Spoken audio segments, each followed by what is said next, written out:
Bonjour et bienvenue sur BlueMath. Dans cette vidéo, nous allons parler proportions, pourcentage, taux d'évolution et coefficient multiplicateur. Je vous ferai ensuite une deuxième vidéo qui traitera de la fin de ce cours, qui concernera les évolutions successives, les évolutions réciproques et enfin les indices en bas 100. Donc nous allons commencer par quelques rappels sur tout ce qui est proportion et pourcentage. Donc on va partir de cette définition de la proportion. On va prendre une population d'effectifs NT, donc ça va être notre population totale. Et à l'intérieur de cette population totale, on va étudier une part A de T, d'effectifs NA. Donc simplement la proportion de A dans T, donc c'est, si on l'appelle P cette proportion, donc c'est l'effectif NA divisé par l'effectif NT. Donc finalement l'effectif qui concerne notre part divisé par l'effectif total. Une première remarque, c'est que si vous faites des calculs, votre proportion doit être forcément un nombre compris entre 0 et 1, puisque votre effectif total ici est plus grand que la part, donc vous allez forcément avoir un effectif entre 0 et 1. Alors en pourcentage, ça correspond à une proportion entre 0 et 100%. On obtient 0 si l'effectif de notre part est nul, et on obtient 1 ou 100% si notre part correspond à notre total et qu'on a le même effectif au numérateur et au dénominateur. Donc en divisant les deux, on obtiendra 1 et en pourcentage, ça fera 100%. Alors suivant les exercices, on pourrait être amené à calculer la proportion, par exemple, si on connaît l'effectif de notre part et l'effectif total, si on connaît NA et NT. Mais il pourrait arriver que dans notre exercice, on connaisse la proportion et l'effectif total, par exemple, et qu'on cherche l'effectif de notre part. Alors si on cherche l'effectif de notre part, en utilisant cette formule-là, donc on trouve que NA est égal à P fois NT. Et ça pourrait arriver que l'on cherche par contre l'effectif total, d'accord? Et donc si on cherche cet effectif total, la formule à utiliser, donc c'est NA sur P, sur notre proportion. Donc soit une première façon c'est de les connaître ces formules et de les appliquer. Si vous connaissez la première, vous pouvez retrouver les deux autres. Une autre façon de voir, c'est de travailler avec des tableaux de proportionnalité. Donc pour les proportions, ça peut arriver d'utiliser des tableaux de proportionnalité. Une façon de voir les choses, ça serait de partir sur une ligne où on a notre part, une ligne où on a le total. Et donc dans un tableau, on pourrait partir donc avec NA, NT, notre proportion, et en général ce qu'on va faire c'est de travailler avec des pourcentages. Alors des pourcentages sont des fractions sur 100, et suivant celui qu'on cherche, donc on peut utiliser notre tableau de proportionnalité ici et faire un produit en croix pour trouver l'élément qui nous manque parmi NA, NT et puis P. Donc on va commencer par faire des premiers exercices. Alors, un premier exercice. Donc on a une classe de 32 élèves qui compte 20 filles. Quelle est la proportion de filles dans cette classe? Donc simplement, la proportion, on a dit que c'était l'effectif de notre part sur l'effectif total. Alors ici, l'effectif total, c'est le nombre d'élèves dans la classe, et notre part, donc, ce sont les filles. Donc il y a 20 filles sur les 32 élèves. Donc voilà simplement notre proportion. Cette proportion peut s'exprimer de différentes manières. On peut laisser sous forme d'une fraction, comme ici, 20 sur 32. En général, si on laisse sous forme de fraction, on va quand même essayer de la simplifier, cette fraction. Donc de la rendre irréductible. 20 sur 32, alors si on veut la rendre irréductible, cette fraction, 20 c'est 4 fois 5, 32 c'est 4 fois 8, donc on simplifie par 4, et donc 20 sur 32 peut s'écrire sous forme d'une fraction irréductible, 5 sur 8. Alors ce qui suit est très important, il faut être capable de passer d'une forme à l'autre, donc les différentes formes qu'on va utiliser c'est soit sous forme de fraction, sous forme décimale ou alors sous forme de pourcentage. Donc on va reprendre notre proportion ici, le 20 sur 32 qu'on a. Alors, si on veut l'écrire sous forme décimale, il suffit de calculer 20 sur 32, donc de faire 20 divisé par 32. On va obtenir 0,625. Et donc, si on veut avoir ça sous forme de pourcentage, donc un pourcentage, c'est une fraction sur 100. Alors, 0,625 s'écrit sous forme de pourcentage 62,5 sur 100. Hein. Donc, pour avoir sur 100, on décale la virgule de 2 rangs, ce que vous avez appris il y a quelques années, et du coup 62,5 sur 100, donc c'est écrit simplement 62,5%.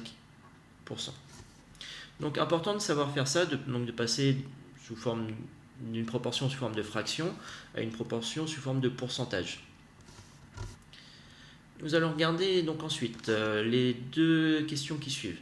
Donc on va avoir une classe de 25 élèves et dans cette classe 8% des élèves font du japonais.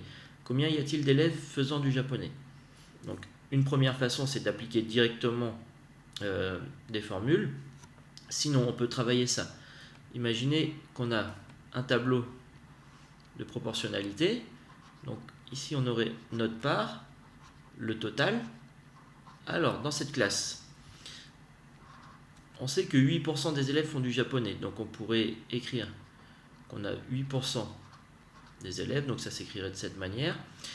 Dans une classe de 25 élèves, donc les 25 élèves correspondent à notre total là, de la classe.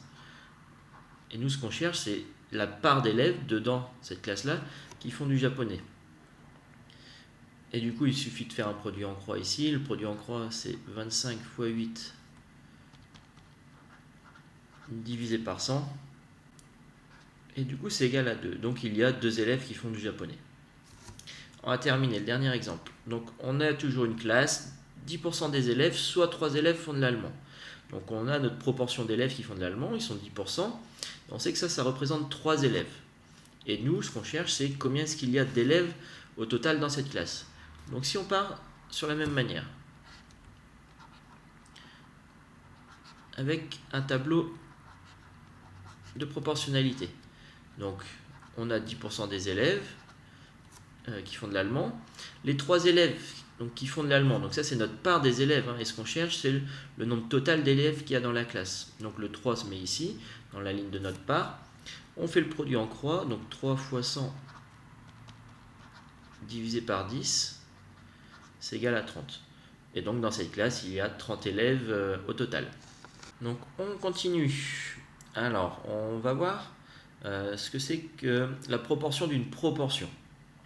Alors, il faut imaginer. Donc, on a A qui est une part de B et B une part de T. Donc on peut faire un petit graphique ici. On aurait T, donc qui est le total. À l'intérieur de T, on a une première part B. Et à l'intérieur de B, on a une part qui est incluse dans B, qui est à l'intérieur de B, une part qui s'appelle A. Une première propriété, si P1 est la proportion de A dans B et P2 la proportion de B dans T, alors la proportion de A dans T est, alors on peut calculer directement cette proportion, donc de A ici dans l'effectif total, dans notre part T, et du coup, pour calculer ça, il faut multiplier ces deux proportions. Donc P1 fois P2. Alors pourquoi est-ce que ça c'est vrai? Donc on va le démontrer ici. Donc P1 c'est la proportion de A dans B. Donc c'est l'effectif NA sur l'effectif NB. P2 c'est la proportion de B dans T. Donc c'est l'effectif de B sur l'effectif de T. Si on multiplie ces deux proportions, P1 fois P2, on obtient NA sur NB fois NB sur NT. Et les opérations sur les fractions donc, nous disent qu'on peut simplifier ici par NB. Et donc il va nous rester simplement NA sur NT. Et NA sur NT, c'est bien la proportion de A dans T. Hein, c'est l'effectif NA sur l'effectif NT. Donc on va faire l'exercice qui est en dessous. Donc l'exercice 2. On a une classe. Dans cette classe, 45% des élèves sont des garçons. Et parmi ceux-ci, un tiers ont 17 ans. Et on nous demande quelle est la proportion de garçons de 17 ans dans cette classe. Alors, ici on est bien dans le cas d'une proportion de proportion. On pourrait refaire un petit schéma de la même manière. Donc ici, ça serait l'ensemble des élèves. Donc on étudie. À l'intérieur de cet effectif d'élèves, on peut s'intéresser déjà à notre effectif de garçons. On nous dit qu'on a 45% des élèves qui sont des garçons. Et à l'intérieur de ces garçons, on nous dit qu'il y en a un tiers qui ont 17 ans. Et on nous demande ici quelle est la proportion d'élèves de 17 ans dans la classe. Donc on s'intéresse donc à ceux qui ont 17 ans ici. parmi l'ensemble des élèves. Et du coup, pour calculer cette proportion, donc on vient de voir qu'il faut multiplier les deux proportions. La première ici, on l'a sous forme de pourcentage, donc 45%. Et ici, on va l'avoir sous forme de fraction, donc on va écrire un tiers. Donc on a 45 sur 100 fois un tiers. Le calcul de ça donne 0,15, ce qui fait 15%. Donc 15% des élèves de cette classe sont des garçons qui ont 17 ans. On va maintenant voir une deuxième partie du cours donc, qui parle des coefficients multiplicateurs. L'idée, c'est connaissant une première valeur, la valeur initiale, ici on va l'appeler V0, et donc si on a une augmentation de t% ou une diminution de t%, c'est de calculer directement sa nouvelle valeur. Si on note V1, cette nouvelle valeur, donc pour la calculer, on part de V0 et il faut multiplier par 1 plus t sur 100, d'accord? Si c'est une augmentation et si c'est une diminution, il faut partir de notre première valeur V0 et la multiplier par 1 moins t sur 100. Donc ce qui change simplement, c'est que si c'est une augmentation, on va avoir plus, et si c'est une diminution, on va avoir moins. Alors pourquoi est-ce que ces formules sont vraies? Donc on va regarder ça dans une démonstration. On va partir d'une valeur V0.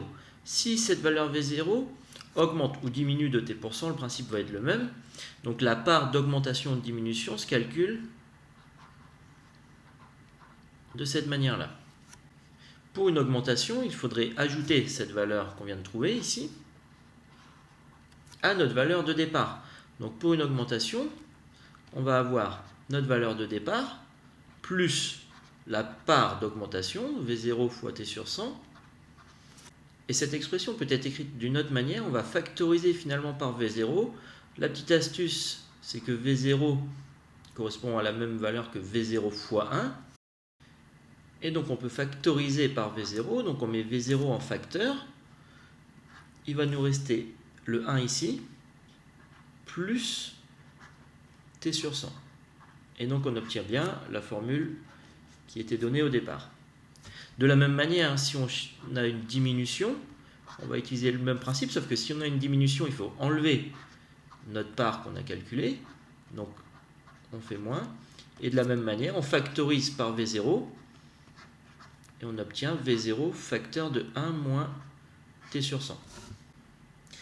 Le nombre 1 plus t sur 100 ou 1 moins t sur 100, s'il s'agit d'une diminution, donc il est appelé coefficient multiplicateur. Alors dans ce cours, on va le noter CM, donc pour coefficient multiplicateur. Donc c'est 1 plus ou moins, donc plus si c'est une augmentation, moins si c'est une diminution, t sur 100. Alors on remarque facilement que ce coefficient multiplicateur, s'il est supérieur à 1, donc c'est qu'il s'agit d'une augmentation.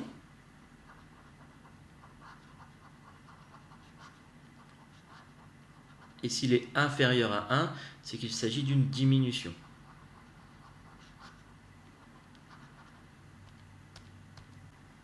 Donc on peut écrire finalement que pour trouver notre valeur finale V1, il faut prendre notre valeur initiale V0 et multiplier par le coefficient multiplicateur.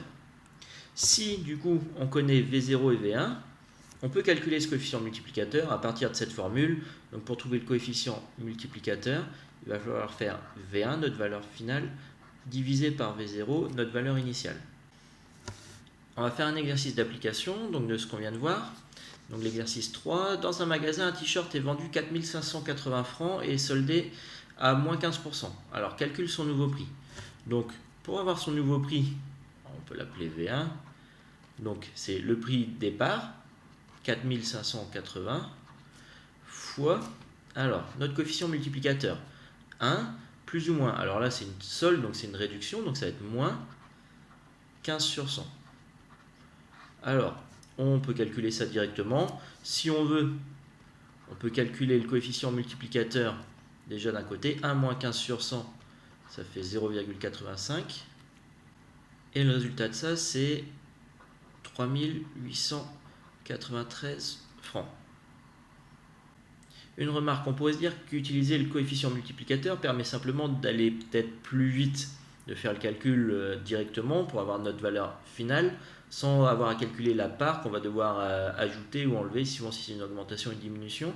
Mais on verra dans la suite du cours que c'est très intéressant de travailler avec les coefficients multiplicateurs. On verra ça quand on va travailler les évolutions successives et les évolutions réciproques. Vous verrez qu'il faudra passer par ce coefficient multiplicateur et que ça va être très pratique pour les calculs qu'on va avoir à effectuer. On va continuer avec la deuxième partie du cours, donc sur les taux d'évolution. Alors, on appelle taux d'évolution ou variation relative entre deux nombres strictement positifs V0 et V1, le nombre t tel que t soit égal à V1 moins V0 sur V0. Donc c'est notre valeur finale moins la valeur initiale sur la valeur initiale. Alors cette formule nous sert finalement, connaissant la valeur initiale et la valeur finale de quelque chose, de trouver donc son taux d'évolution, donc ce qui correspond finalement au pourcentage d'augmentation ou de diminution qu'on va avoir. On va faire l'exercice suivant où on va devoir calculer donc le taux d'évolution. L'énoncé, donc en 2020, une table de salon coûtait 25 000 francs, en 2021, cette même table était vendue au prix de 20 000 francs. Donc on nous demande de calculer le taux d'évolution entre 2020 et 2021 de cette table. Alors explique de deux manières comment voit-on qu'il s'agit d'une réduction. Alors on va commencer par calculer ce taux. Donc pour calculer ce taux, donc c'est la valeur finale. La valeur finale, donc c'est la valeur ici en 2021, donc elle est à 20 000 francs, moins la valeur initiale, donc au départ elle était à 25 000 francs, cette table, divisée par la valeur initiale. Alors le calcul de ça,